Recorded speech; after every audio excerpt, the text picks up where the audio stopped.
Sir 3 முறை முதலமைச்சராக இருந்தவர் அதிமுகவில், இப்போ வந்து திமுகவில் இணைஞ்சிருக்காரு, எப்படி சார் பார்க்குறீங்க?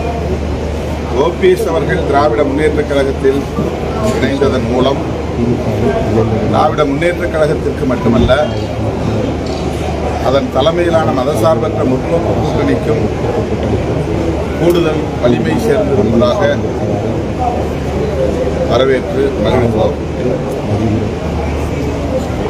அவருக்கு எங்கள் வாழ்த்துக்களையும் தெரிவித்துக் கொள்கிறோம். அதிமுகவை ஒருங்கிணைக்க வேண்டும் என்கிற முயற்சியை அவர் மேற்கொண்டார் என்பதை நாம் அறிவோம். குறிப்பாக எடப்பாடி அவர்களோடு இணைந்து பணியாற்ற வேண்டும் என்ற முயற்சியை அவர் மேற்கொண்டார். அது நிறைவேறாத நிலையில் அவர் பாஜகவில் போய் சேர நினைக்காமல் திமுகவில் சேர்ந்திருக்கிறார் என்பது அவர் மீதான நன்மதிப்பை மேலும் உயர செய்திருக்கிறது. அவர் திராவிட பாரம்பரியத்தில் எம்ஜிஆர், ஜெயலலிதா ஆகிய தலைவர்களோடு பணியாற்றி வளர்ந்தவர். அத்தகைய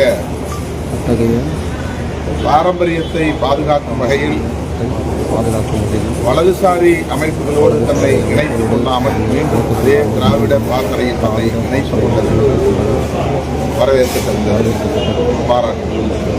பிரதமர் போகிற எல்லா மாநிலங்களிலும் ஏதேனும் கோவிலுக்கு சென்று வழிபாடு செய்வது வழக்கமான ஒன்றுதான்.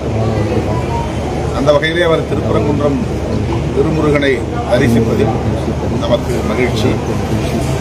ஆனால் பாஜகவின் அரசியல் உத்திகளும் இதுவும் ஒன்று என்பதையும் நாம் கவனத்தில் கொள்ள வேண்டியிருக்கிறது. முருகனை தரிசிக்க வருகிறார் பிரதமர் என்பதை விட இந்து சமூகத்தினரின் மீது தனக்கு வேறளவில் அன்பு இருக்கிறது என்பதை காட்டிக் கொள்வதை போன்ற ஒரு தோற்றத்தை உருவாக்கி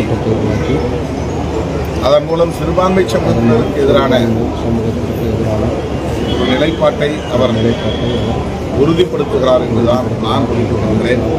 எனவே 2026 சட்டமன்ற பொதுத் தேர்தலை பொறுத்தவரையில் தமிழ்நாட்டு மக்கள் மத நம்பிக்கை உள்ளவர்களாக இருந்தாலும், கடவுள் நம்பிக்கை உள்ளவர்களாக இருந்தாலும், அவர்கள் மதவெறி அரசியலுக்கு ஒருபோதும் இடம் தர மாட்டார்கள்.